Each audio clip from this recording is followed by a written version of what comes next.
Bismillahirrahmanirrahim. Innahu laqawlu rasulin karim li quwwatin 'inda dzil 'arsy makin.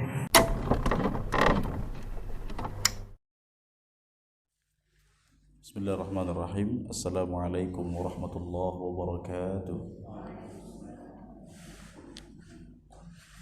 Innal hamdalillah nahmaduhu wa nasta'inuhu wa nastaghfiruhu wa nastahdihi wa natubu ilayh wa na'udzu billahi min shururi anfusina wa sayyiati a'malina. May yahdihillahu fala mudilla lahu wa may yudlil fala hadiya lahu. وأشهد أن لا إله إلا الله وحده لا شريك له وأشهد أن محمدا عبده ورسوله صلى الله عليه وعلى آله وصحبه ومن سار على نهجه واقتفى بأثره إلى يوم الدين. أما بعد.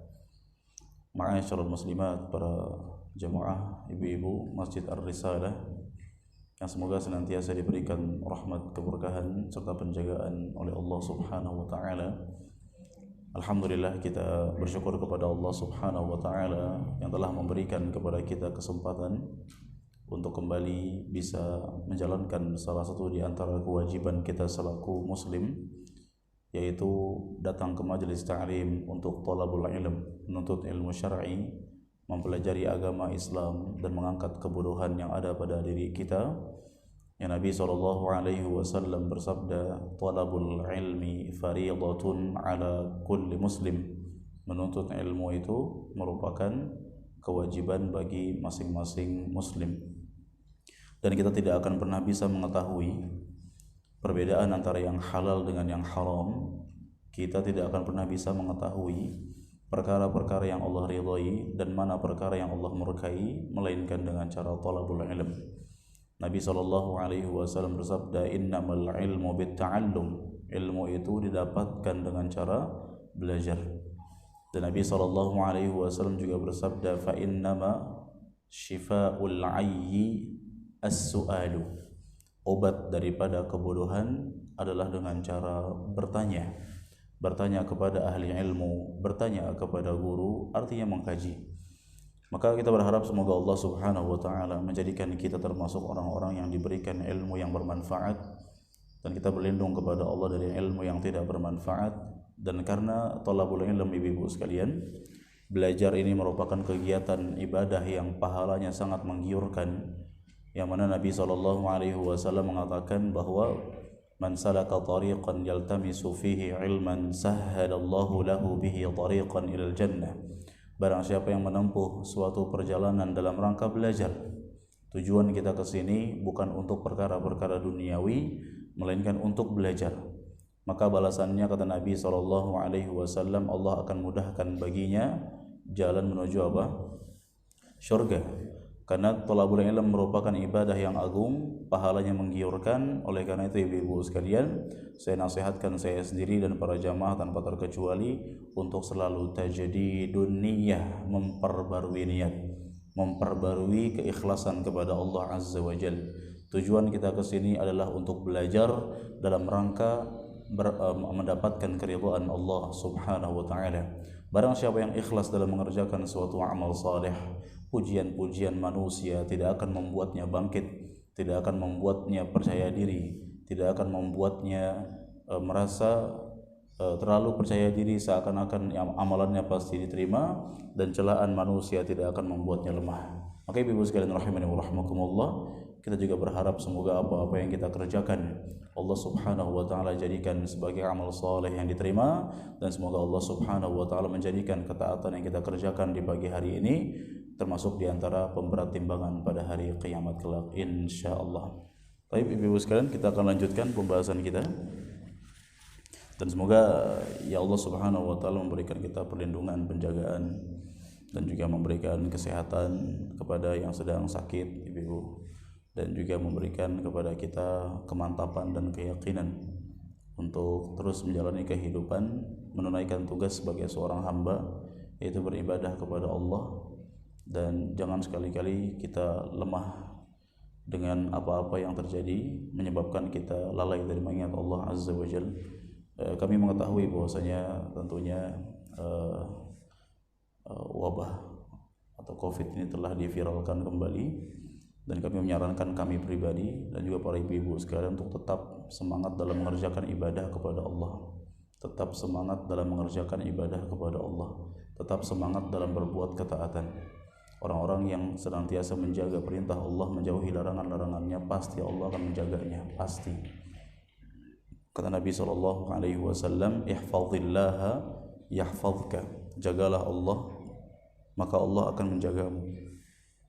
Dengan kita menjaga Allah, menjaga syariatnya, maka Allah pasti akan menjaga kita dari segala macam mara bahaya dunia maupun di akhirat.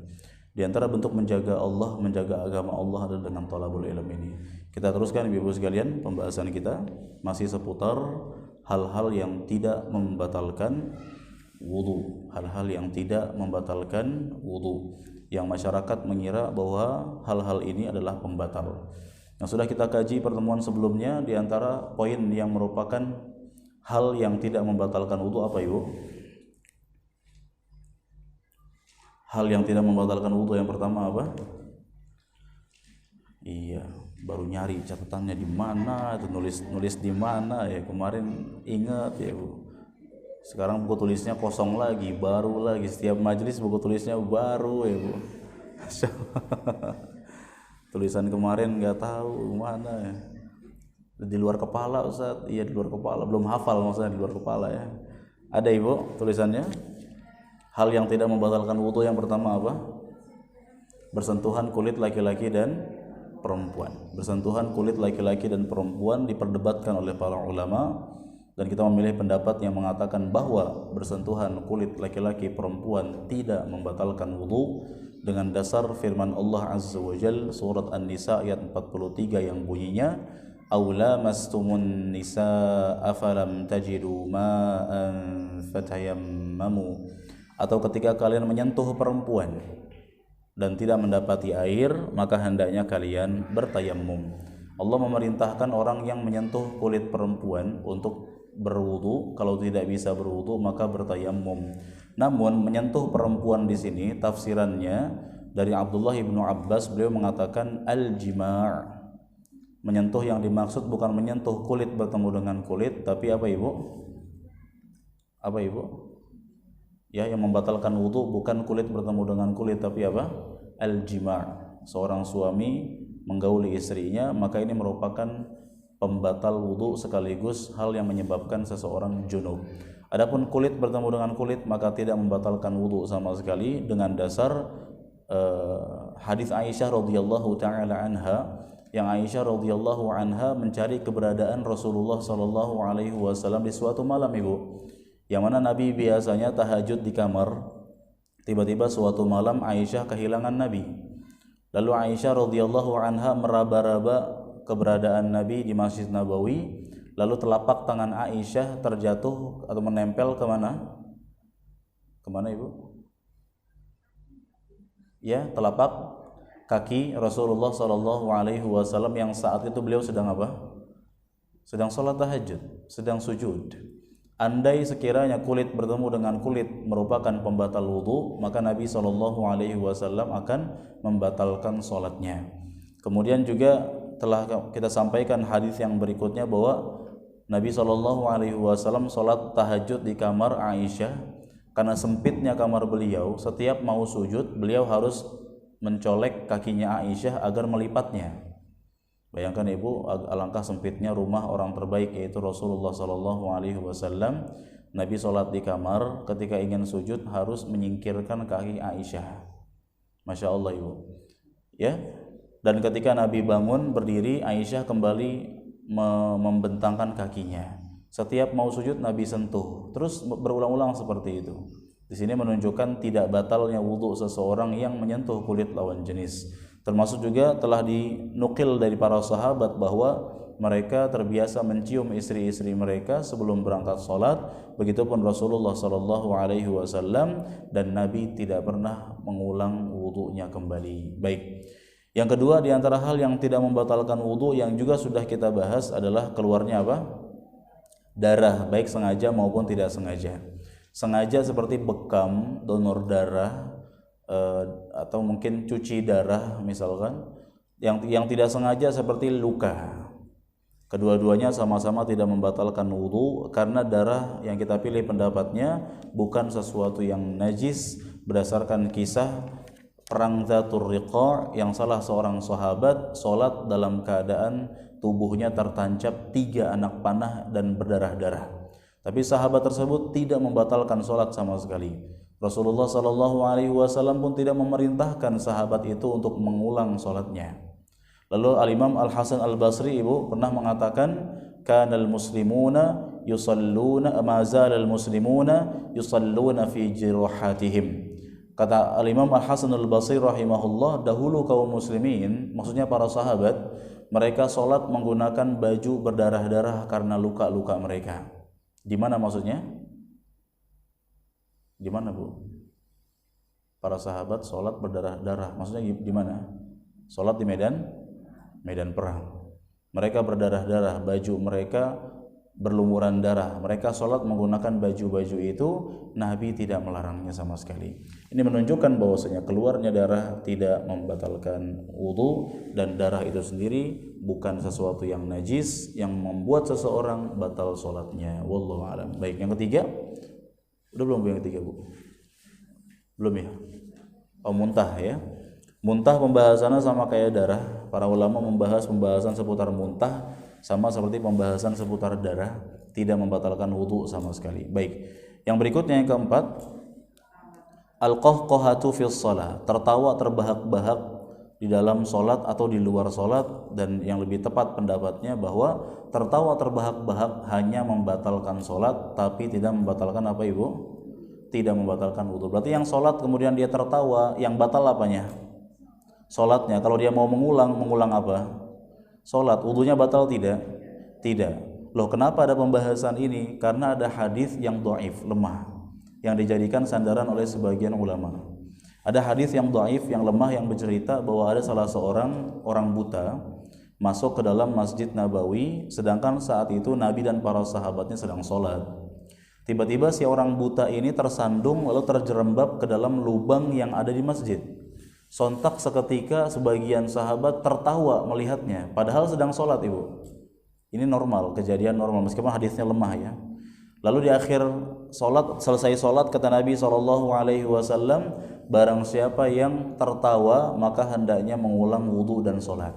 Namun hadisnya dhaif, hadisnya lemah, isnaduhu dhaifun jiddan, sanadnya sangat lemah.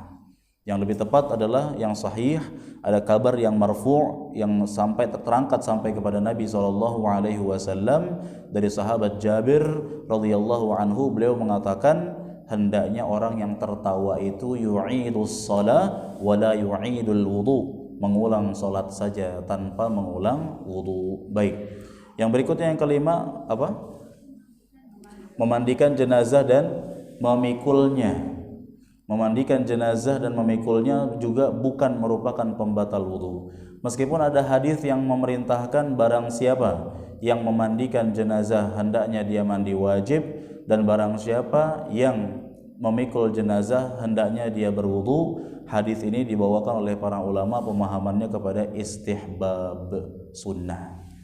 Yang memandikan jenazah tidak perlu mandi wajib setelahnya, karena kata Abdullah bin Abbas, kalian tidak perlu mandi setelah memandikan jenazah karena saudara kalian tidak najis.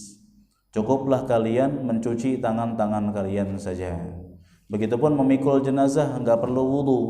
Ini hanya sunnah saja. Sunnah hikmahnya apa? Untuk mengembalikan kekuatan dan kebugaran tubuh. Karena biasanya ibu memandikan jenazah itu butuh tenaga ekstra.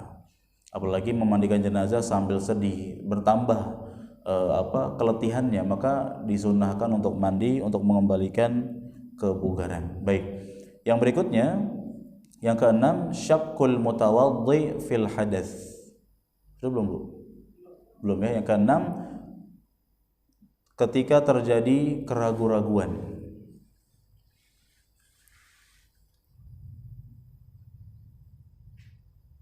ketika terjadi keraguan-raguan.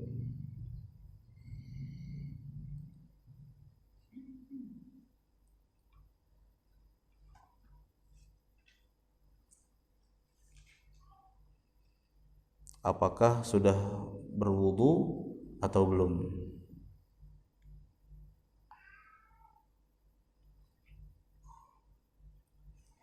Ketika terjadi keraguan-raguan apakah seseorang sudah wudu atau belum, maka hal ini bukan berarti pembatal. Akhirnya mengharuskan seseorang untuk mengulang wudunya. Tidak, ini pemahaman yang salah. Saya bacakan keterangannya Ibu. Man tawadda'a wudu'an sahihan, barang siapa yang berwudu dengan wudu yang benar, thumma syakka hal ahdatha amla, kemudian ragu-ragu apakah telah batal atau belum wudunya. Tadi mau berangkat kajian sudah wudu, sekarang pas di kajian kemudian ingin sholat sunnah misalnya, loh tadi saya ragu-ragu, saya tadi sudah batal atau belum. Nah, apa ya respon kita, bagaimana cara menyikapi hal ini Ibu sekalian? Fahuwa baqin ala asli ma ayqana bihi minat taharah, maka keadaannya tetap seperti keadaan semula, yaitu taharah, suci, sudah berwudu. Ya, ada kaidah dari para ulama yang mengatakan al-aslu baqa'u ma kana ala ma kana. Hukum asal segala sesuatu adalah kembali kepada keadaan aslinya. Ibu-ibu sekalian sudah berwudu, kemudian tiba-tiba terjadi keraguan-raguan, apakah sudah batal atau belum? Kembali ke hukum asal keadaan ibu sebelumnya. Sudah wudu, ya sudah. Tinggal sholat saja. Berbeda Ibu kalau sekiranya memang keadaan asal kita belum wudu. Ada kemungkinan kita tidak wudu, seperti bangun tidur terus ke kamar mandi ragu-ragu, saya udah wudu apa belum ya? Mungkin gak kayak gitu? Gak mungkin, orang baru bangun tidur kok malam kan, saya udah wudu atau belum? Yang gak mungkin ragu itu mah. Bangun tidur, ibu wudu di mana pas tidur tadi kan? Saya masih suci atau tidak ya? Saya masih ada wudu atau tidak? Jelas tidak ada, karena sudah tidur, dan tidur yang nyenyak membatalkan wudu berdasarkan pemahaman yang sudah kita sampaikan jauh-jauh hari. Nah, maka ketika kondisinya kita terjadi keraguan-raguan sebelumnya sudah wudu, maka kembali kepada hukum asal. Atau langkah kedua Ibu, caranya adalah ambil yakinnya. Meskipun di sisi Allah kita salah, kita tidak akan berdosa. Ambil yakinnya. Yakinnya saya sudah wudu, ya udah. Kata para ulama, al-yaqinu la yazulu bisyakki. Keyakinan tidak akan pernah bisa hilang karena keraguan-raguan. Saya sholat 4 rakaat, ini rakaat ketiga atau keempat, ambil yakinnya. Yakinnya 3 deh. Di sisi Allah harusnya 4. Dosa nggak kira-kira Bu? Bu, dicuekin saya Bu. Ya, jangan kemana-mana mikir, udah nggak usah dipikirin Bu. Dosa nggak Bu kira? Tadi saya ngomong apa ya? Pertanyaannya Bu ya. Bu, saya sholat 4 rakaat, ya, saya ragu-ragu 3 atau 4 nih, saya ambil 3 deh. Nah, kemudian di sisi Allah salah sebenarnya Bu. Dosa nggak sih kayak gini Bu? Dosa nggak? Enggak sama sekali. Boleh. Kenapa? Karena Allah Subhanahu wa taala, kata Nabi sallallahu alaihi wasallam, "Innallaha tajawaza li an ummati al-khata' wan nisyan wa mastukrihu alaihi." Sesungguhnya Allah mengampuni dosa umatku yang dikerjakan karena khata', enggak sengaja, nisyan, lupa, wa mastukrihu alaihi, dan terpaksa. Lupa, tidak sengaja, lupa, dan terpaksa merupakan 3 hal yang menyebabkan seseorang tidak dianggap sebagai pendosa. Kita sholat 4 rakaat, harusnya rakaat keempat, kita malah anggap saya rakaat ketiga deh. Yakinnya saya sih rakaat ketiga. Enggak dosa Ibu. Datang waktu zuhur, saya sudah batal atau belum? Kayaknya belum deh. Belum batal. Kita langsung sholat. Di sisi Allah kita sudah batal. Di sisi Allah kita sudah batal. Berarti kita sholat tanpa wudu di sini. Apakah sholat kita sah? Sah nggak Bu sholatnya Bu? Sah nggak sholatnya? mau sholat zuhur ragu-ragu, saya sudah wudu atau belum, ya sudah, saya sepertinya masih wudu lah, masih ada wudu, saya sholat saja. Di sisi Allah padahal kita sudah batal, karena sejam yang lalu misalkan buang angin, kita lupa total, pokoknya saya ambil yakinnya saya masih ada wudu, saya sholat, batal nggak sholatnya? Oh, batal. Batal nggak sholatnya? Tidak batal ibu, karena kita nggak tahu, sama sekali nggak tahu.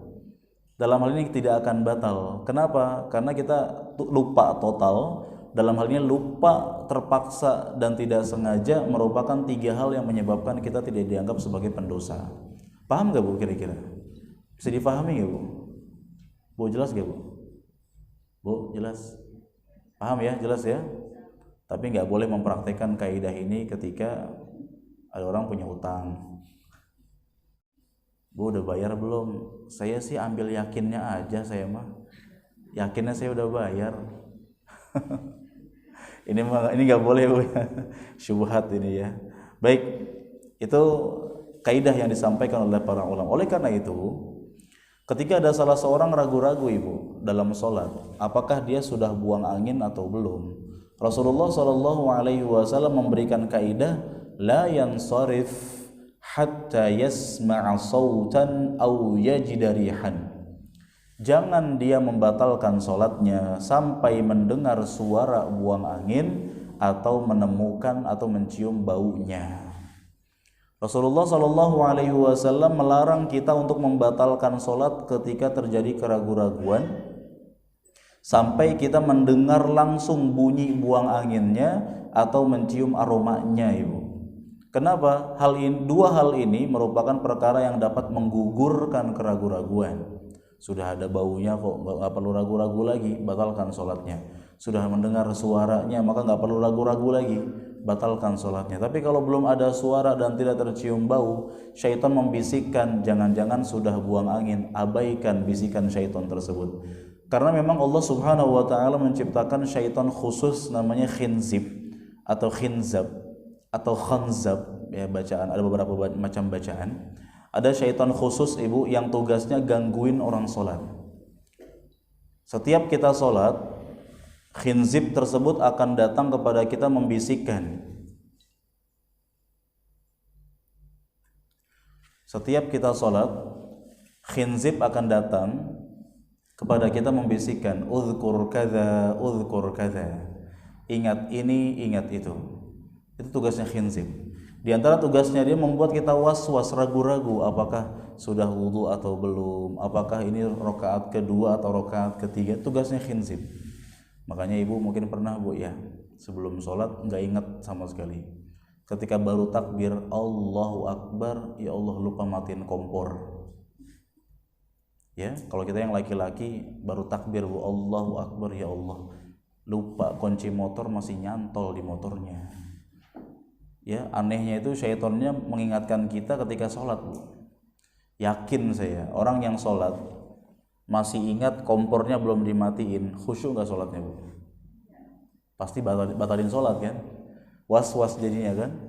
Atau misalkan apalah ibu kadang-kadang kan nyari kunci lemari di mana ya lupa nih. Pas sholat baru diingetin sama syaitan. Kunci lemarinya ada di kantong baju. Kita nggak sabar kan pengen langsung batalin sholat, langsung ambil kunci. Ini tugasnya syaitan. Termasuk tugas mereka membuat kita was-was, membuat kita ragu-ragu apakah sudah wudu atau belum, apakah sudah batal atau belum. Oleh karena itu jangan biasakan memelihara rasa was-was ini. Gimana cara menepis rasa was-was? Ambil yakinnya. Ya, bu hati-hati nanti batal. Enggak, yakinnya saya enggak batal. Udah. Sering-sering optimis seperti itu. Maka kita tidak akan menjadi orang yang dipenuhi rasa was-was. Was-was itu keraguan-raguan dari syaitan menyebabkan seseorang akan kesulitan mengerjakan ibadah dengan khusyuk. Maka ibu jangan membantu syaitan memelihara was-was kita dengan menepis itu semua dengan kaidah yang disampaikan oleh para ulama. Keyakinan tidak akan pernah gugur karena keraguan-raguan. Jelas ibu? Jelas ibu? Jelas, baik. Sebentar ibu.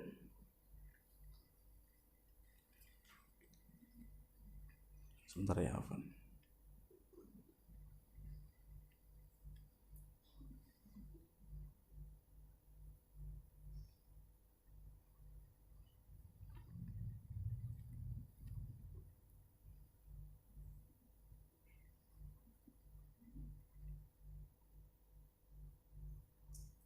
Baik.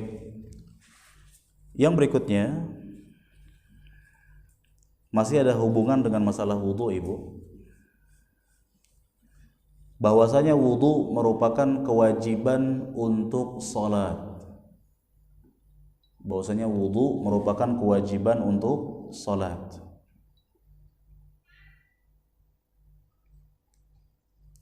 Wudu merupakan kewajiban untuk sholat. Mengapa ada istilah ini? Mengapa ada judul ini, Ibu? Untuk menepis keyakinan sebagian orang yang menyangka bahwasanya wudu itu merupakan kegiatan setiap saat. Setiap batal atau buang angin segera berwudu. Setelah buang air kecil segera berwudu. Ternyata yang lebih tepat adanya wudu hanya kewajiban untuk apa? Salat. Ini juga sebagai jawaban, Ibu, dari pertanyaan sebagian orang. Saya mau baca Quran tapi saya belum wudu, jadi saya nggak enak. Kira-kira pernyataan tersebut, Ibu, benar atau tidak? Nggak jadi baca Quran gara-gara belum wudu, benar tidak, Bu? Tidak apa? Tidak benar. Kenapa? Karena wudu merupakan syarat wajib sholat saja. Tidak ada syarat wajib sahnya baca Quran harus wudu dulu, itu tidak ada. Ini semua berdasarkan firman Allah surat Al-Maidah ayat 6, ayat yang panjang, Ibu. Isinya penjelasan seputar cara wudu secara global, mujmal. Allah Subhanahu wa taala berfirman, "Ya ayyuhalladzina amanu idza qumtum ilas salati faghsilu." Wahai orang-orang yang beriman, kalau kalian mau salat, maka cucilah. Di sini Allah mengabarkan, Ibu, cara wudu di Al-Maidah ayat 6 cuma 4 anggota tubuh yang dibasuh. Dalam Al-Maidah ayat 6 kata Allah, cucilah wajah-wajah kalian, kemudian tangan-tangan kalian sampai marafiq, sampai sikut. Yang ketiga, usaplah kepala-kepala kalian, dan yang keempat, cucilah kaki-kaki kalian sampai mata kaki. Di Al-Maidah ayat 6 Allah firmankan, kalau kalian mau sholat maka wudulah. Wudulah seperti apa? Cuci wajah, cuci tangan sampai sikut, usap kepala. Yang keempat apa? Cuci apa, Ibu? Kaki sampai mana? Mata kaki. Apakah wudu caranya sesimpel itu? Ya juga, Bu, ya. Ya juga ya. Apakah cuma 4 itu yang wajib dibasuh? Waduh, Bu. Terus majelis kita yang waktu itu gimana, Bu? Ya. Waktu itu Ibu kan waktu itu Ibu paham waktu itu sih. Iya sih, waktu itu Ibu paham. Ya, kita sudah pelajari cara wudu Nabi secara terperinci. Dan pernah saya sampaikan kalau tidak salah, Ibu, bahwa yang di Quran Al-Maidah ayat 6 ini secara global, secara umum. Sama seperti perintah sholat dalam Quran ada nggak, Bu? Ada, tapi perincian subuh 2 rakaat ada? Tidak ada. Perincian cara sholat, ruku, sujud, tasyahud, kemudian i'tidal, kemudian salam, ada, Ibu? Ada nggak? Nggak ada. Kita butuh apa berarti perinciannya? Dari mana? Dari hadis. Nah, di Quran Al-Maidah ayat 6 ini secara global. Perincian cara wudunya di mana? Dalam hadis. Nah, di ayat ini Al-Maidah ayat 6, Ibu, Allah Subhanahu wa taala memerintahkan kita untuk wudu kalau mau ngapain? Salat. Berarti ibadah-ibadah lain tidak wajib wudu. Kenapa nggak puasa? Oh, saya sudah buang angin tadi. Waduh, repot kalau kayak gitu. Kenapa nggak baca Quran? Kenapa nggak datang ke majelis ilmu? Oh, saya lagi nggak wudu, lagi belum ada wudu. Tidak, Ibu. Wudu hanya kewajiban untuk sholat. Berdasarkan juga hadis Rasulullah Sallallahu Alaihi Wasallam yang sahih, riwayat Al-Imam Muslim, Nabi Sallallahu Alaihi Wasallam bersabda, la yaqbalullahu salatan bi ghairi tuhurin. Allah tidak akan menerima salat apapun, salat sunnah maupun wajib. Allah tidak akan menerima salat tanpa bersuci. Bersuci yang dimaksud adalah tanpa wudu bagi hadas kecil, tanpa mandi wajib bagi hadas besar. Jelas, Ibu? Jelas ya? Baik. Karena ada judul ini, Maka seharusnya ini menjadi jawaban bagi pertanyaan sebagian masyarakat. Kalau kayak gini harus wudu nggak sih? Kalau begini harus wudu nggak sih? Kalau begini tapi belum wudu sah atau tidak? Dan pertanyaan-pertanyaan yang serupa.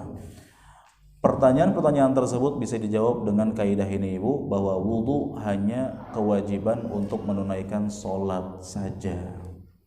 Pertanyaan selanjutnya adalah bagaimana dengan tawaf? Tahu tawaf Bu? Tahu ya tawaf ya? Bu yang pernah mampir, Masya Allah ya. Nggak rindu gitu Bu? Rindu ya, minta ke Allah. Udah mulai dibuka lagi nih soalnya ya. Tawaf di Ka'bah, mengelilingi Ka'bah. Yang belum kesana aja rindu, apalagi yang udah kesana. Tawaf di Ka'bah Ibu, apakah harus wudu atau tidak? Hah? Bu jawab aja Bu, salah nggak apa-apa Bu, jawab aja. Harus nggak Bu? Harus di sini harus karena sunnah muakkadah atau wajib? Wajib. Berarti kalau tawaf terus nggak wudu, tawafnya batal. Umrohnya nggak sah dong Bu. Berarti resikonya kalau lagi tawaf orang banyak bejubel di sana. Waktu belum pandemi sih ya. Sekarang mau udah agak renggang. Sebelum pandemi sekali umroh aja itu bisa kita katakan ribuan orang lah berdesak-desakan Ibu. Apalagi pas mau cium hajar aswadnya itu berdesak-desakan sekali.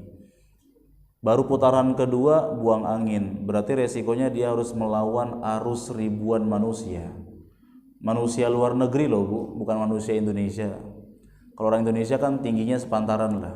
Ini orang-orang luar negeri loh Bu. Ya Ibu yang pernah mampir ke sana atau yang belum pernah mampir minimal mampir lewat YouTube lah, lihat dulu Bu.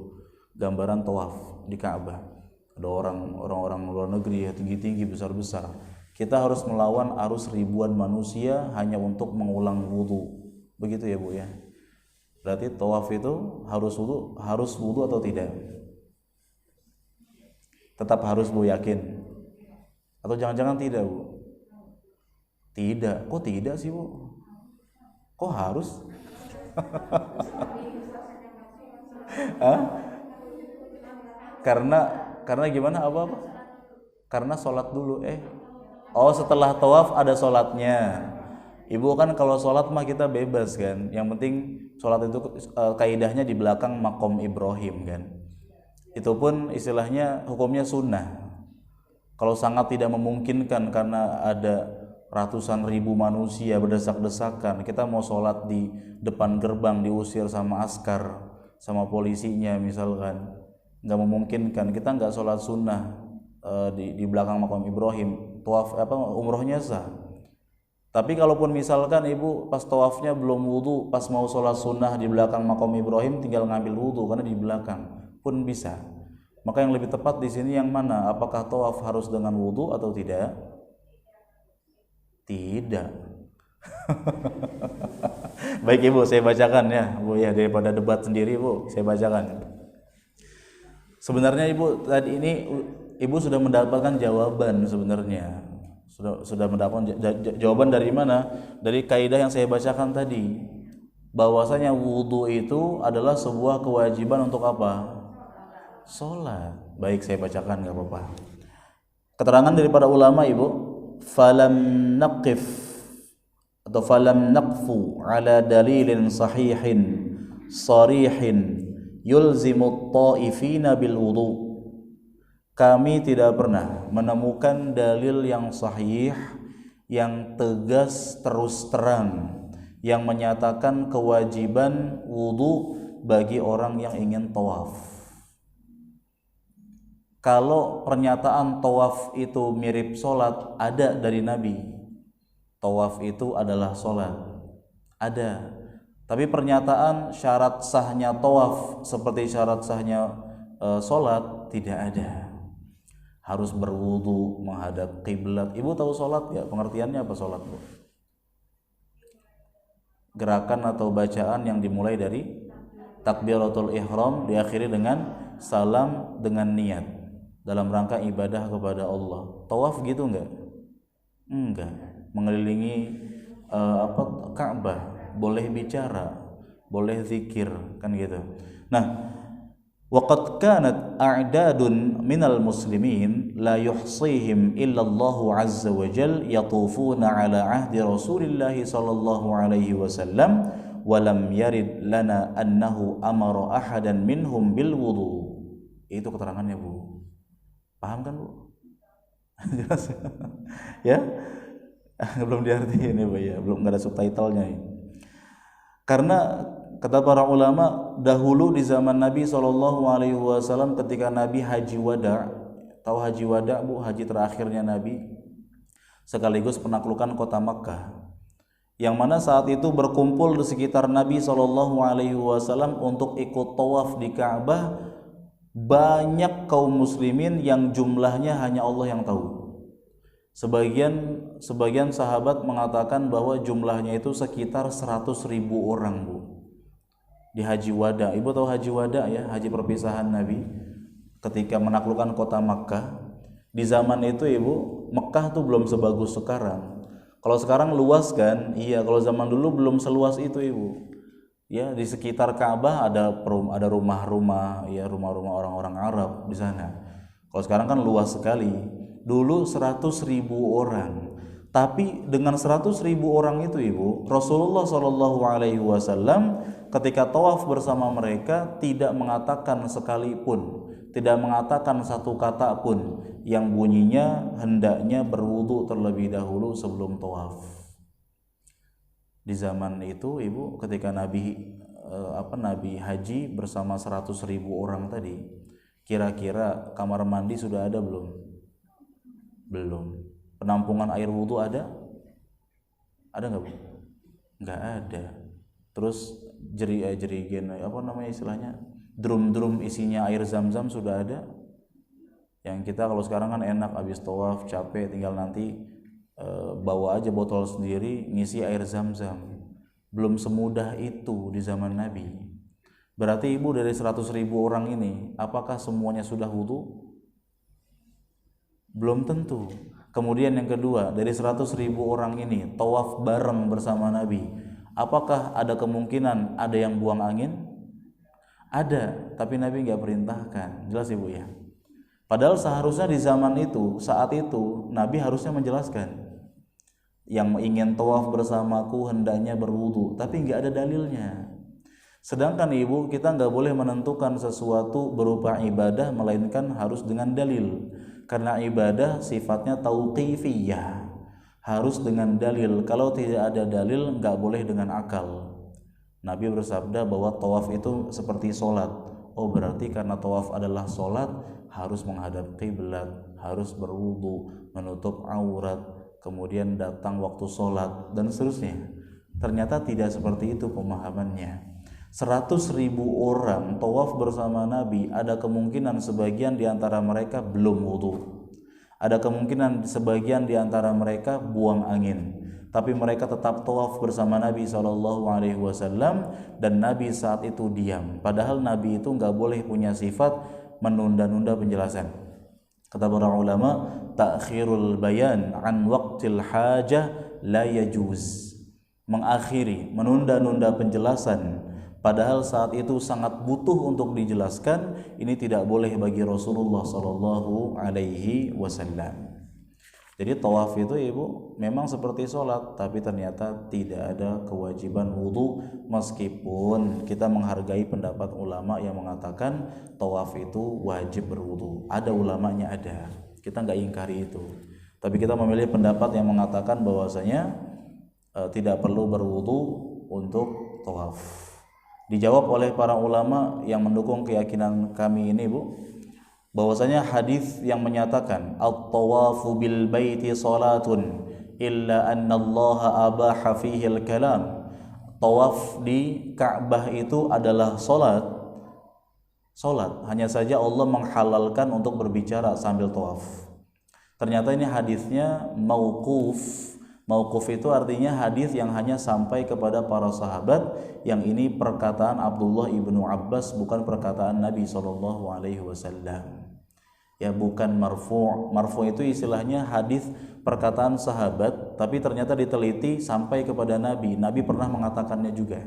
Kalau ini hadisnya mauquf, Hanya perkataan Abdullah bin Abbas saja yang mengatakan bahwa tawaf itu adalah sholat. Hanya saja Allah menghalalkan untuk berbicara. Yang lebih tepat tawaf sholat ya sholat. Tawaf dengan konsekuensinya, sholat dengan konsekuensinya. Dan para ulama juga mengkritik yang terkait menyamakan tawaf dengan sholat 100%. Mereka mengkritik karena sholat itu adalah gerakan dan bacaan yang dimulai dengan takbiratul ihram diakhiri dengan salam, sedangkan tawaf tidak. Jelas Ibu ya? Paham gak Bu? Paham ya. Oleh karena itu Syekhul Islam Ibnu Taimiyah mengatakan, wa tabayyana li, dan telah jelas bagiku, anna taharatal hadathi la tushtaratu fit tawafi wa la tajibu fihi bila raib. Yang telah jelas dan terang bagiku bahwasanya suci dari hadath bukan merupakan syarat untuk tawaf. Ya, jadi Ibu mau pilih pendapat yang mengatakan tawaf itu enggak perlu wudu, silakan. Tapi mau ikut pendapat yang mengatakan tawaf itu harus wudu, ya jangan. Kok bisa gitu ya, maksa Bu ya. Ibu mau ikut pendapat saya silahkan, mau tidak ikut ya jangan, harus ikut Ibu ya. Dalam hal ini Ibu ya, pendapat yang lebih menenangkan hati kami dan mudah-mudahan dekat kepada kebenaran, dan tentu memudahkan ibu-ibu semua ketika nanti insya Allah tawaf beneran Bu ya. Memudahkan sekali. Tawaf belum wudu, resikonya kalau tawaf itu harus wudu, bayangkan Ibu harus bolak-balik kamar mandi ya. Setahu saya, wallah alam ya, seingat saya sih kamar mandinya jauh buat wudu. Kalau kita laki-laki mungkin simple, bisalah kucurin air zam-zam, wudu di situ. Kalau ibu-ibu kan harus nanti ya istilahnya repot lah, pastinya repot lah perempuan kan. Meskipun telah kita bahas ibu-ibu boleh wudu menggunakan jilbab, usap jilbab, iya, tapi tetap perempuan tuh repot sekali. Nah, ini memudahkan kita yang tawaf untuk tidak berwudu dan tawafnya sah, umrohnya pun sah. Baik. Yang berikutnya masih ada kaitan dengan masalah wudu ini Ibu, pembahasan seputar hukum massul mushaf, memegang mushaf. Hukum memegang mushaf. Apakah memegang mushaf harus disertai dengan wudu atau tidak?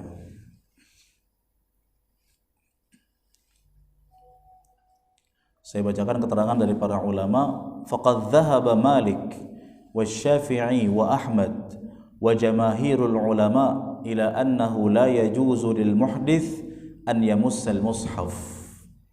Al-Imam Malik, Al-Imam Asy-Syafi'i, Al-Imam Ahmad dan kebanyakan ulama, mayoritas ulama berpendapat bahwasanya orang yang belum berwudu tidak boleh memegang mushaf. Pendapat mayoritas Bu, kebanyakan ulama berpendapat bahwasanya orang yang belum berwudu nggak boleh apa? Memegang mushaf. Berarti kalau konsekuensi pendapat ini bagi yang ingin memurojaah hafalan Quran ketika belum wudu atau ketika menstruasi misalkan, maka dia memegangnya lewat perantara atau dengan handphone misalkan. Dalilnya apa? Firman Allah surat Al-Waqi'ah ayat 79. Allah Subhanahu wa taala berfirman, la yamassuhu illal mutahharun. Tidak ada atau tidaklah yang menyentuh Quran melainkan yang suci-suci. Al-mutahharun, yang suci-suci. Al-Waqi'ah 79. Kemudian dalam sebuah hadis dikatakan bahwa Nabi SAW bersabda, la yamussul Qur'ana illa tahirun. Tidak ada yang menyentuh Quran ini kecuali yang sudah bersuci. Baik. Berarti memegang mushaf itu harus apa Bu? Belum tentu. Kan ada pendapat yang kedua. Saya belum selesai Bu, tadi dulu. Jangan ambil kesimpulan dulu Bu, sabar Bu, tenang. Aduh Ustaz, saya hampir putus asa. Pendapat yang kedua Ibu. Tadi pendapat yang pertama ya. Pendapat pertama pendapat mayoritas ulama. Maka pendapat minoritas kita katakan ya. Pendapat sebagian ulama, sebagian kecil ulama. Kalau ditinjau dari segi 4 imam mazhab, 3 imam mazhab yaitu Imam Malik, Imam Syafi'i, Imam Ahmad berpendapat harus wudu. Berarti Imam Abu Hanifah dan beberapa yang lain berpendapat tidak mesti berwudu. Dalilnya apa Ibu? Bahwa memegang Quran itu tidak mesti berwudu. Mereka menjawab pendalilan Al-Waqi'ah ayat 79 yang tadi Bu. Allah berfirman, la yamassuhu illal mutahharun. Tidaklah yang memegang Quran ini kecuali yang suci-suci.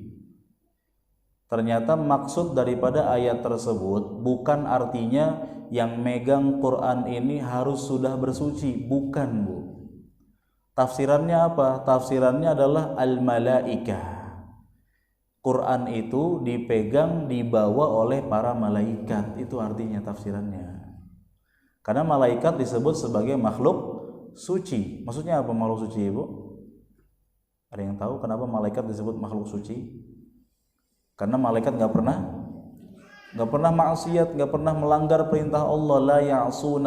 La ya'suna Allah ma amarahum wa yaf'aluna ma yu'marun.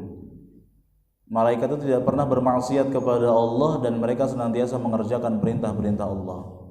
Nah, maksud dari ayat Quran surat Al-Waqi'ah ayat 79 yang tadi bukan artinya Quran ini hanya boleh dipegang oleh yang suci-suci. Tapi maksudnya apa? Quran ketika Allah turunkan, Allah Subhanahu wa taala menurunkan apakah langsung ke dada Nabi atau lewat perantara malaikat? Lewat perantara malaikat, itu maksudnya. Kemudian hadis yang tadi saya bacakan, tidak boleh memegang Quran ini kecuali yang telah bersuci, hadisnya dhaif, lemah, nggak bisa dijadikan sebagai hujjah. Lahu asanidu dha'ifatun wa ba'duha sahihah la sanada laha. Sanad-sanadnya lemah, meskipun sebagian rantai sanadnya ada yang sahih, tapi tetap sebagian besarnya tidak sahih. Ya, lemah, nggak bisa dijadikan sebagai hujjah. Berarti apa? Ya. Baik, saya bacakan dulu dalil-dalil penguatnya Ibu. Pendapat minoritas yang mengatakan memegang Quran gak mesti berwudu. Hadis Rasulullah sallallahu alaihi wasallam yang bercerita tentang kisah Abu Hurairah Ibu. Abu Hurairah radhiyallahu taala anhu pernah junub. Junub karena mimpi basah atau apapun. Tiba-tiba Abu Hurairah tidak mau mendekat kepada Nabi SAW. Rasulullah SAW mempertanyakan sikap Abu Hurairah, kenapa menjauh dari Nabi? Ternyata Abu Hurairah sedang junub. Lalu apa kata Nabi SAW? Al-mu'minu la yanjus. Orang beriman itu tidak najis. Ya, orang beriman itu tidak najis. Ini hadisnya Ibu, yang menguatkan pendapat kita bahwasanya memegang Quran tidak mesti berwudu. Kenapa? Orang muslim itu enggak najis. Kita belum wudu Bu, masih hadas nih, belum wudu. Apakah tangan kita najis? Bu, najis ke tangan kita? Enggak.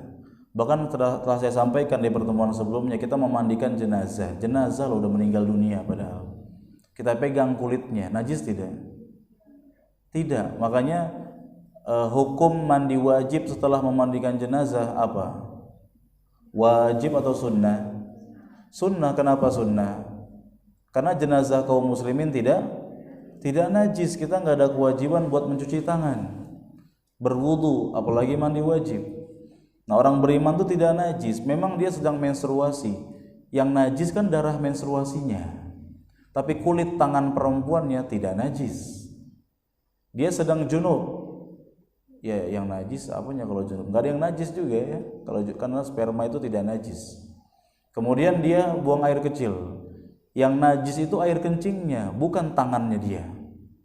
Ya, yang najis kotorannya, bukan tangan dia. Maka ketika seorang muslim memegang Al-Quran tanpa wudu, hukum asalnya boleh.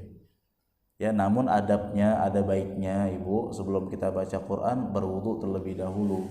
Ini hanya lebih kepada adab saja. Ya, maka alhamdulillah ini memudahkan sebagian orang yang belum punya hafalan. Kan ibu, nggak semua orang terbiasa baca Quran pakai handphone. Setahu saya kebanyakan, bukan kebanyakan ya, sebagian orang lebih nyaman baca Quran pakai Quran langsung, mushaf. Bisa menikmati lembaran-lembarannya, memegangnya, mentadabburinya. Biasanya kan kadang-kadang ibu nunjuk ke terjemahannya pakai jari kan. Terjemahannya apa nih? Ditunjuk pakai jari. Ya, dicari terjemahannya. Itu lebih nikmat, lebih enak untuk membaca Quran dan mentadabburinya, memegang langsung mushaf. Bayangkan alangkah repotnya ketika memegang mushaf dan membacanya harus wudu. Repot sekali. Nanti harus mengulang-ulang wudu lagi dan seterusnya. Yang mana ibu kembali kepada poin-poin sebelumnya tadi yang saya sampaikan, bahwa wudu ternyata hanya perintah atau kewajiban untuk ibadah apa? Salat saja. Baca Quran ibadah bukan? Ibadah, tapi harus wudu tidak? Tidak. Berarti yang belum wudu baca Qurannya nggak sah, nggak dapat pahala? Tidak. Ya. Dan silang pendapat di kalangan para ulama ini hal yang sangat wajar, ibu, sangat wajar. Baik. Kemudian ibu, dari hal ini ya tentunya menenangkan benak-benak kita bahwasanya insya Allah yang lebih tepat untuk memegang mushaf tidak perlu berwudu. Mungkin timbul pertanyaan, mungkin ya, bagaimana dengan perempuan yang menstruasi, ingin nggak cuma baca Quran tapi ingin datang ke masjid, bu, mau ikut kajian. Ya, kita berbaik sangka sebagian nggak hadir mungkin lagi menstruasi, bu. Tapi kok banyak, bu, ya bisa barengan gitu nih. Bu, apa hukum perempuan menstruasi datang ke masjid ikut halaqah Quran atau majelis taklim? Apa hukumnya? Boleh atau tidak? Alasannya? Alasannya apa, bu? Asal jangan apa? Asal menjaga darahnya maksudnya gitu. Iya, dan ya kayaknya bu ya zaman sekarang ya udah ada penampung kan, kayaknya sih nggak bakal netes gitu kayaknya. Lain halnya kalau dia sedang suci tiba-tiba keluar darahnya, karena kan setahu saya ibu-ibu memang punya prediksi kapan akan menstruasi, tapi saya yakin 100% ibu-ibu nggak ada yang tahu jam berapa akan menstruasi. Ada nggak yang tahu? Salut, canggih banget ini mah. Aduh, saya maunya menstruasi jam 1 aja deh, jam 1 keluar. Nggak ada, bu, sekompak itu nggak ada ya. Baik, bagaimana dengan perempuan yang menstruasi datang ke masjid? Lagi-lagi ibu, kita mengakui adanya silang pendapat. Kita mengakui. Sebagian ulama mengatakan haram, nggak boleh. Ya tadi wajar, bu, ya silang pendapat ya. Tapi yang lebih kami pilih, ibu mau ikut saya boleh, mau enggak jangan, harus ikut, bu, ya. Kenapa sih, bu, saya mengatakan begini? Ternyata ini bukan tanpa dasar loh, bu. Kata para ulama, madhabul awam madhabu muftihi. Pendapat masyarakat itu bagaimana ustadznya. Nah, ibu kan sekarang saya diamanahkan ngajar fikih nih kan di masjid ini ke ibu-ibu semua. Maka dalam hal ini ibu sangat nggak apa-apa ikut saya. Pendapat-pendapat yang saya sampaikan di majelis ini bisa dipertanggungjawabkan dan ulamanya ada. Beda halnya, bu, kalau misalkan saya bikin fikih pendapat sendiri, madhab abrori. Ibu ikut madhab apa? Syafi'i apa Hambali? Oh, saya mah abrori aja. Enggak, itu enggak boleh, karena saya sama sekali bukan ulama, sama sekali tidak layak digelari sebagai ulama, karena para ulama itu mereka orang-orang ajaib yang telah Allah lebihkan hafalannya, kecerdasannya. Saya hanya mengikuti perkataan ulama, bu, dan pendapat-pendapatnya menenangkan hati. Buku referensinya pun ada, kemudian imam-imamnya pun ada. Jadi insya Allah ibu lebih tenang, bu, karena ibu punya guru. Beda kalau ibu nggak punya guru, itu yang repot. Mau memahami fikih tapi belajarnya di mana? Di flyer. Tahu flyer nggak, bu? Tahu flyer nggak? Yang suka dikirim di grup-grup WhatsApp, share-sharean lah, belajar fikih tapi dari share-sharean, kacau, nggak sesuai kurikulumnya. Belajar fikih dari mana? Ya begini, majelis taklim, bahas satu persatu pembahasan, tanya jawab, kan begitu Ibu ya. Nah, apa hukum perempuan menstruasi datang ke masjid? Nanti Ibu akan mendapati di luar sana ada yang mengatakan haram. Ibu nggak boleh kaget, karena silang pendapat itu ada. Silang pendapat di kalangan para ulama terkait hukum perempuan menstruasi datang ke masjid ikut halaqah. Ada yang mengatakan haram. Nanti Ibu jangan kaget dan please jangan berantem juga Bu. Ya, jangan debat di komentar misalkan, jangan. Oh tapi kata ustadz saya, langsung ngadu ustadz. Terus saya di tag, ditandai. Coba ustadz tolong jelaskan di kolom komentar ini. Waduh, repot. Nah kita nggak perlu kaget. Nanti ada orang mengatakan, oh haram ibu yang menstruasi, nggak boleh ke majelis ilmu karena kami ikut pendapat begini. Nggak masalah, kita iakan, kita hormati. Tetap kita bermuamalah dengan cara yang baik. Tapi ibu punya dasar. Apa dasar yang membolehkan bahwa perempuan menstruasi boleh masuk masjid selama ibu syaratnya di sini masuk ke masjidnya ada kebutuhan ya Bu. Kalau nggak ada kebutuhan usahakan nggak perlu. Kebutuhan seperti apa? Ingin bermajelis taklim, ingin menyetorkan hafalan, ingin ada keperluan di masjid lah. Dalilnya apa Ibu? Dalilnya adalah sebagaimana tadi yang saya sebutkan tentang Abu Hurairah. Abu Hurairah radhiyallahu taala anhu ketika beliau junub, beliau menjauhi Rasulullah sallallahu alaihi wasallam. Lalu kata Nabi sallallahu alaihi wasallam apa? Al-mu'minu la yanjus. Orang beriman itu tidak najis. Yang menstruasi yang najis itu kan darah menstruasinya. Maka tubuh si perempuan itu tidak najis, sama sekali tidak najis, apalagi berbalut pakaian. Apalagi tempat keluarnya darah ada pembalutnya, semakin terjaga dari najis. Kalau zaman dulu, zaman Nabi SAW yang mengalami darah penyakit atau istihadah itu, mereka datang ke masjid duduknya di atas nampan besar. Kan zaman dulu nggak ada pembalut, makanya yang masih keluar darah itu mereka duduknya di atas nampan khusus, nampan besar. Biar nanti kalau darahnya keluar jatuhnya ke nampan. Jangan dipraktekin Bu, itu manual sekali itu ya. Alhamdulillah sekarang mah udah modern kan Bu ya. Ya. Kayaknya menarik deh Ustaz. Enggak Bu ya, jangan. Repot ribet. Kok Ibu bawa nampan sih Bu? Nanti majelis taklim Ibu kok bawa nampan? Nah, enggak ya. Satu Ibu, satu tadi. Yang kedua, di zaman Nabi SAW Ibu, di zaman Nabi SAW ada sahabat-sahabat yang tinggal di masjid. Istilahnya apa istilahnya Ibu? Ada yang tahu? Ahlu apa? Pernah dengar nggak Bu? Nggak pernah ya? Ya, namanya ahlus suffah. Iya, baru ingat kan? Pas saya ngomong, oh iya bener ahlus suffah Ibu ya. Ahlus suffah itu Ibu, laki-laki yang nggak punya pekerjaan, miskin, tinggal di masjid mereka Ibu. Termasuk di antara ahlus suffah siapa Ibu yang terkenal? Ada yang tahu Ibu? Iya benar. Oh belum boleh ngomong ya, belum ya. Termasuk di antara sahabat yang terkenal sebagai ahlus suffah yang miskin sekali Ibu. Siapa? Abu Hurairah radhiyallahu anhu. Abu Hurairah Ibu sebagai sahabat ahlus suffah, tinggal di masjid bersama teman-temannya yang lain. Apakah di Masjid Nabawi saat itu sudah ada kamar-kamar khusus penginapan? Belum ada Bu. Kayak gini masjid ini, Masya Allah ya. Ada tempat imamnya, kantor sekretariatnya, ada hijab, terus ada lantai duanya nggak Bu? Ada nggak Bu lantai duanya? Ada lantai duanya ya. Senyaman ini di zaman Nabi belum seperti ini Bu. Kotak gitu saja. Nanti Ibu bisa lihat di Google juga banyak gambaran gambaran Masjid Nabawi saat awal-awal dibangun. Kotak gitu aja Bu.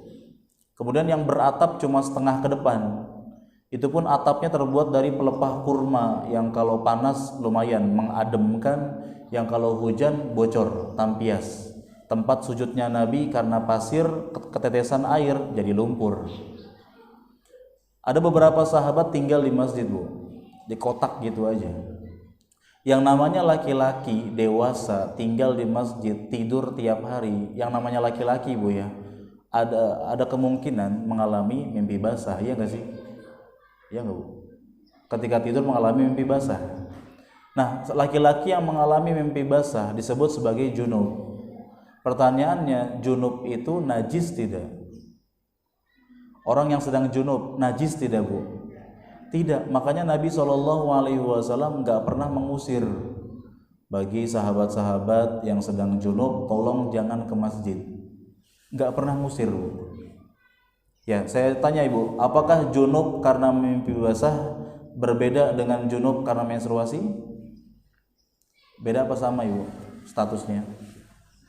Sama-sama apa? Hadas besar. Sama-sama dihilangkan dengan cara apa? Mandi wajib. Ibu kalau menstruasi selesai mensnya nggak boleh langsung sholat, sampai apa dulu? Mandi dulu kan, Bu? Sama yang mimpi basah juga gitu, mandi besar dulu. Nah, Rasulullah SAW tidak mengusir sahabat ketika junub. Maka begitu pula perempuan yang junub karena menstruasi tidak layak diusir dari masjid. Ibu mohon maaf, Bu, ya saya izin dulu nggak kajian karena lagi datang bulan biasa. Nah, sampaikan faedah ini, Bu. Oh, Ibu, ternyata perempuan menstruasi boleh datang ke masjid. Oh, tapi kan Ibu langsung share link, nge-share link. Tuh, Bu, dengerin kajian Ustadz Fulan. Ibu nggak mau kalah, nge-share link juga, kajian Ustadz Fulan juga, adu link tuh di komentar. Ini enggak, Bu, ya. Sampaikan, ini faedah besar sekali, bermanfaat buat para perempuan. Ternyata tidak perlu menunggu sampai selesai menstruasinya baru ke masjid. Ibu bayangkan, Bu, kalau Ibu nggak boleh ke masjid, nggak boleh baca Quran, menstruasinya seminggu. Jangankan seminggu, Bu, sehari nggak megang Quran aja kan kita gersang sekali. Satu hari nggak dengerin ilmu, nggak dengerin kajian, itu gersang sekali hati kita, Bu. Apalagi Ibu misalkan menstruasinya 10 hari, bayangkan 10 hari itu garing dan gersang, nggak ada siraman rohani yang masuk, bayangkan. Loh Ustadz, tapi kan sekarang bisa kajian online. Iya Ibu, kajian online bisa, tapi bukan berarti kajian kita cukupkan dengan yang online saja. Ada kalanya kita ingin keberkahan, datang ke majelis ta'lim, kebaikan yang berlimpah duduk di majelis ta'lim, Ibu. Nah, oleh karena itu, sebagaimana Rasulullah SAW tidak pernah mengusir sahabat yang junub dari masjid Ahlus Suffah, maka perempuan yang menstruasi yang dianggap sebagai junub pun tidak layak untuk diusir dari masjid, apalagi kalau ke masjidnya untuk sebuah hajat yang sangat mendesak dan penting, yaitu halaqah Quran atau majelis ta'lim. Mungkin timbul pertanyaan lagi, Bu, begini, ada yang bertanya seperti ini. Iya, Nabi nggak mengusir sahabat-sahabat yang junub yang tinggal di masjid karena Nabi tidak bertanya dan Nabi tidak melihat apakah mereka junub atau tidak. Makanya wajar kalau Nabi tidak mengusir. Andai Nabi tahu, Nabi akan mengusirnya. Yang junub nggak boleh ke masjid. Kira-kira, Bu, benar nggak pernyataan ini? Benar atau tidak, Bu, kira-kira? Hah? Ya iyalah, kan Nabi kan nggak tahu. Nabi juga nggak nanya ke sahabat, termasuk Nabi nggak nanya ke Abu Hurairah. Masa tiap hari Nabi harus tanya junub nggak? Enggak. Yang junub keluar. Iyalah, Nabi kan nggak tanya. Andai Nabi tanya, ketahuanlah mereka sedang junub, Nabi akan mengusirnya. Benar atau tidak? Benar atau tidak? Tidak benar, Ibu. Tidak benar. Sekarang begini, Bu. Rasulullah SAW tidak tahu apakah Abu Hurairah dan teman-temannya sedang junub atau tidak, iya kan? Tapi bukankah Allah Maha tahu? Ketika Nabi tidak tahu, Allah Maha tahu. Kalau junub itu nggak boleh ke masjid, seharusnya pasti turun apa? Turun apa, Bu? Wahyu. Kabar baru dong dari Allah. Wahai Muhammad, kabarkan ke teman-teman, ke sahabat-sahabatmu yang sedang junub, janganlah masuk ke dalam masjid. Kan gitu, Bu. Faktanya turun wahyu tidak? Tidak, menunjukkan bahwa orang-orang yang junub tidak najis fisik-fisik mereka, sehingga mereka tidak dilarang untuk masuk ke dalam masjid. Alasan selanjutnya, Ibu, pernah ada kisah salah seorang kepala suku yang masih musyrik, ya, diikat, disandra oleh kaum muslimin, diikat di tiang Masjid Nabawi selama 3 hari kalau nggak salah, Ibu. selama 3 hari. Sampai akhirnya kepala suku ini melihat keagungan Islam, kebaikan akhlak kaum muslimin, keagungan sifat para sahabat. Lalu akhirnya si kepala suku ini masuk Islam. Waktu itu dia diikat di Masjid Nabawi, apakah sudah Islam atau masih musyrik? Masih musyrik. Orang musyrik kata Allah, innamal musyrikuna najasun. Orang musyrik itu najis. Sekarang orang musyrik saja dibolehkan masuk ke Masjid Nabawi untuk sebuah kebutuhan. Masa yang muslim cuma gara-gara menstruasi nggak boleh ke masjid? Paham ibu? Nah itu dia. Termasuk perempuan yang menstruasi memegang Quran, boleh nggak? Boleh nggak bu? Memang sebagian ulama mengatakan haram, nggak boleh. Tapi yang lebih tepat bahwasanya perempuan yang menstruasi boleh memegang mushaf. Tapi adabnya memang, ya adabnya kalau mau dengan perantara. Ini masih berkesinambungan nih bu dengan apa-apa yang kita sampaikan. Maka dari sini nggak perlu bingung-bingung lagi. Ibu sedang menstruasi, ibu belum berwudu, mau pegang Quran, murojaah, pegang saja, nggak ada masalah. Apalagi kalau nggak pegang bu, murojaah pakai hafalan, lebih boleh lagi. Sedang junub, sedang menstruasi, lalu melantunkan Quran dengan hafalan, boleh tidak? Boleh, karena Rasulullah SAW kata Aisyah, yadhkurullaha fi kulli ahyanihi. Rasulullah SAW selalu mengingat Allah, berzikir kepada Allah di setiap keadaan beliau. Konsekuensinya kata para ulama, di setiap keadaan maksudnya adalah Nabi sudah wudu maupun belum wudu, Nabi ingat kepada Allah, Nabi lantunkan ayat-ayat Al-Quran dan seterusnya. Baik, dari sini ya selesailah pembahasan kita seputar hal-hal yang tidak membatalkan wudu. Jika ada pertanyaan silahkan. Mau tanya langsung, mau lewat kertas juga boleh, silahkan ibu. Mau nulis kelamaan kan, takutnya keburu sayanya udah. Tanya langsung boleh kalau ada. Insyaallah. Insyaallah. Insyaallah ada 300 pertanyaan. Insyaallah. Cuma segini bu pertanyaannya bu.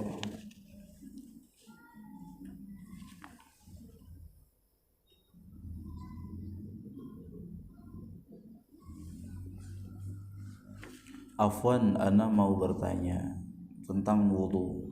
Jika kita sedang safar dan sebelumnya dari rumah sudah berwudu, qaddarallah di perjalanan wudunya batal. Lalu pada saat kita mau sholat, apakah boleh kita berwudu lagi dengan cara yang mengusap jilbab dan kaus kaki, atau kita berwudu dengan sempurna seperti biasa? Di sini sudah kita jelaskan di fikih wudu di beberapa bulan yang lalu ibu, bahwasanya seorang perempuan boleh berwudu menggunakan jilbab di khalayak ramai, karena perempuan nggak boleh membuka jilbabnya. Dengan cara yang diusap adalah tetap kepala, cuma di atas jilbabnya, dari depan tempat tumbuhnya rambut depan sampai ke belakang, dan nggak perlu ke depan lagi, ditakutkan jilbabnya akan terangkat. Dan bagian telinga, tangan ibu bisa masuk ke dalam jilbab, usap telinga. Nah, untuk masalah jilbab ini enggak ada syarat harus sudah wudu sebelumnya. Yang kami telah sampaikan kalau tidak salah ibu, yang harus sudah wudu terlebih dahulu adalah bagian kaki. Dinamakan pembahasannya dengan al-mashu 'alal khuffain, mengusap di atas kedua sepatu atau kedua kaus kaki. Ibu kalau mau praktekkan ini syaratnya sudah wudu dari rumah, itu benar. Tapi kalau jilbab tidak ada. Contoh misalkan ibu suatu hari berwudu belum berwudu ya. Jadi dari rumah hanya mandi saja, lalu ibu berbelanja di sebuah mall misalkan. Datang waktu sholat ibu, dan kebetulan ada musola khusus perempuannya, ada tempat wudu khusus perempuannya. Dalam hal ini ibu berwudu seperti biasa. Meskipun jilbab jangan dibuka karena ditakutkan nanti ada perempuan kafir yang lewat. Kan ibu juga nggak boleh memperlihatkan rambut ke perempuan kafir. Jilbab jangan dibuka, yang dibuka kaos kaki saja. Berwudu seperti biasa. Bagian jilbab hanya usap jilbab, apakah boleh? Meskipun tadi pagi belum wudu, boleh. Karena syarat harus wudu terlebih dahulu ini hanya ada pada kaus kaki, ya. Jadi ini kemudahan dari Allah Subhanahu wa taala kepada kita. Tapi kalau ibu misalkan mau pilih wudu seperti biasa, buka jilbab, buka kaos kaki, karena kebetulan masjidnya sangat-sangat tertutup, ruangan toiletnya pun sangat-sangat tertutup, itu lebih utama, silahkan, boleh. Tapi yang namanya perempuan kan rambutnya panjang. Kalau rambutnya basah nanti harus dihandukkan dulu, dikeringkan dulu. Untuk langsung pakai jilbab akan lembab, nggak nyaman dan seterusnya kan. Ya silahkan, ibu boleh memilih dalam masalah ini, mau ikut ambil kemudahan atau mau berwudu seperti biasa, silahkan.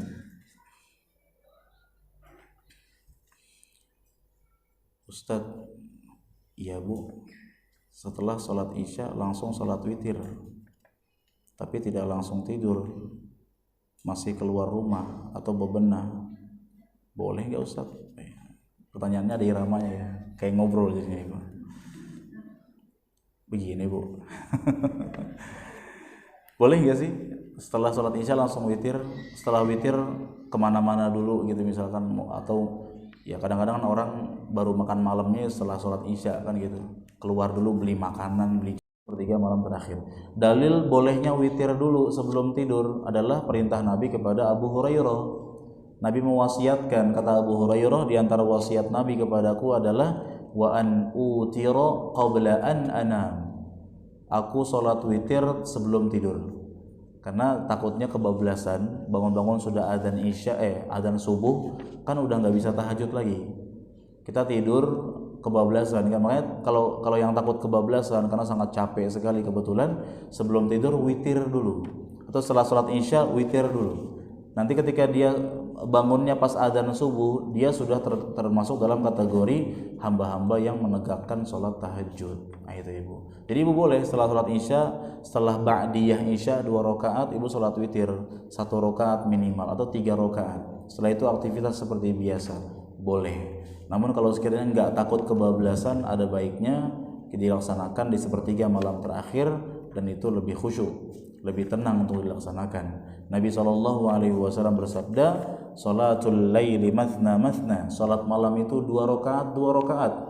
Dan apabila kalian takut akan kedatangan waktu subuh, maka tutuplah dengan witir 1 rakaat kalau mau, 3 pun boleh. Jadi witir sebagai penutup salat tahajud kalau mau. Bukan berarti syarat bu ya, syarat salat tahajud harus ditutup dengan witir, tidak. Witir boleh di awal. Yang menjadi keharusan adalah witir cuma sekali, itu benar. Ibu nggak bisa sholat witir 2 kali. Ya, ibu mau tahajud berkali-kali boleh. Setelah sholat isya ibu tahajud 4 rakaat plus witir. Witirnya 1, baru 5 nih berarti. Ibu bangun lagi jam 3, masih lama subuhnya, lumayan bisa sholat tahajud dulu. Tahajud lagi boleh nggak bu? Boleh. Witir lagi boleh nggak? Enggak, witir sekali saja. Wallahu a'lam. Baik. Cuma 2 bu pertanyaannya bu, dikit banget ini, saya lagi semangat jawab padahal nih bu. Ada lagi yang lain silakan. Oh terfoto dari admin silakan. Kalau dalam keadaan lapang air cukupan. Baik. Lebih utama kita ngajar 3 kali. 3 kali duduk, 3 kali diusap. Oh baik. Apa ngajar utama ada yang sudah boleh 1 boleh 2. Airnya cukup padahal ya. Baik. Dalam hal ini baik air cukup ataupun tidak, pada dasarnya memang jumlah 3 kali basuhan ketika wudhu hukumnya sunnah. Ya, mau airnya berlimpah atau tidak, tetap ada kewajiban efisien dalam menggunakan air. Nah, dalam hal ini misalkan air berlimpah, kok kita basuh cuma sekali-sekali, asal sempurna sah. Karena kata para sahabat, Nabi SAW berwudu kadang-kadang marrotain, 2, kadang-kadang marrotan, sekali-sekali. Yang usap kepala pun yang biasa cuma sekali, Nabi pernah 3 kali. Tapi ini jarang ya, jarang. Dalam hal ini kita mau basuh 3 itu lebih utama, lebih sempurna. 4 nggak boleh, kurang pun dibolehkan. Jadi nggak ada masalah. Syaratnya di sini adalah yang penting basuhan sekali ataupun 3 kali harus sempurna. Wallahu a'lam. Jelas ya? Baik, yang lain silakan ibu, ada lagi? Udah bu, cukup. Iya bu. Jam berapa? 3:30. Sepertiga malam terakhir tuh sampai datang subuh. Rumusnya dibagi 3 aja. Maghrib jam berapa maghrib? 6 berapa? 6.19. Subuh jam 4.37.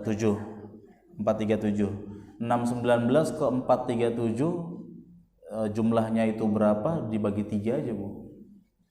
Di gampangnya maghrib 6.30 misalkan. Subuh jam 4.30. 6.30 ke 6.30 berapa jam nih, Bu? 6.30, 6.30. Aduh, suruh ngitung saya malas banget nih. 10 jam, 20 menit dibagi 3. Berarti sekitar 3 jam 5 menit, 3 jam 7 menit lah. Dari jam 6 sampai jam setengah 10 sepertiga malam awal, setengah 10 sampai jam 3 jam, benar 10 jam, 3 jam setengah, 3 jam setengah ya. Dari jam setengah 7 sampai jam setengah 7, setengah 8, setengah 9, setengah 10, jam 10 sepertiga malam pertama. Dari jam 10 sampai jam setengah 2 sepertiga malam kedua. Jam setengah 2 sampai subuh sepertiga malam terakhir. Jadi cara menghitungnya dari terbenam matahari sampai datangnya waktu subuh, Bu. Bukan terbit matahari, bukan. Dari terbenam matahari sampai waktu subuh dibagi 3.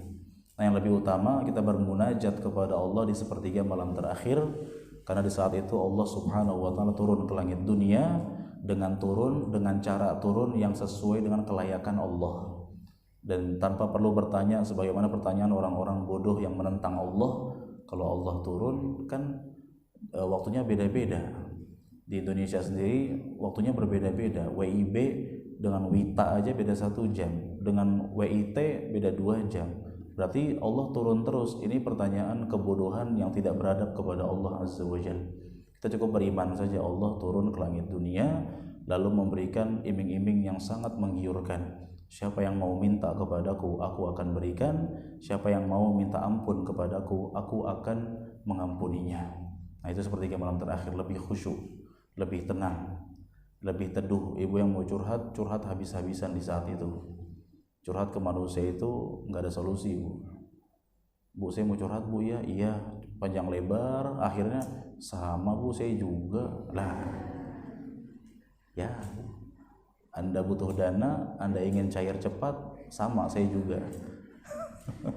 Ini kan nggak ada solusi namanya. Tapi kalau ke Allah, meskipun Allah turunkan solusinya itu terserah Allah kapannya, Allah Maha tahu. Tapi setidaknya sudah sangat lega, Bu, curhat kepada Allah. Nggak akan ada yang pernah menyesal curhat kepada Allah di sepertiga malam terakhir itu, waktu di mana orang-orang soleh sudah bangun dan menangis memohon ampunan dari Allah Azza wa Jalla. Wallahu a'lam. Baik, yang lain silakan. Ada lagi, Bu, yang mau nanya? Atau mau saya tanya balik?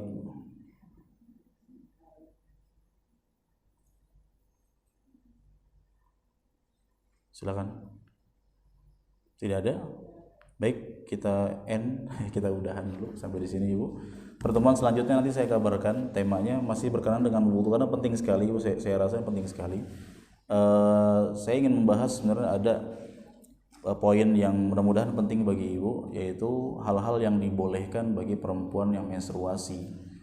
Kadang-kadang pertanyaan seputar menstruasi atau seputar boleh atau tidak boleh bagi perempuan menstruasi itu sering muncul, Ibu, kepada kami. Sering masuk pertanyaannya, saya sedang menstruasi, boleh tidak? Kalau boleh tidak, boleh tidak.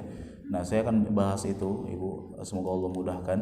Ataupun nanti ya saya kabarkan nanti kira-kira yang lebih maslahatnya kita bahas tentang apa. Ala kulli hal, apapun judulnya, semoga bermanfaat, Ibu, untuk saya pribadi yang menyampaikan, untuk Ibu yang menyaksikan atau mendengarkan. Semoga Allah jadikan ini sebagai ilmu yang bermanfaat dan kita berlindung kepada Allah dari ilmu yang tidak bermanfaat. Jazakumullahu khairan wa sallallahu wasallam ala nabiyyina Muhammad.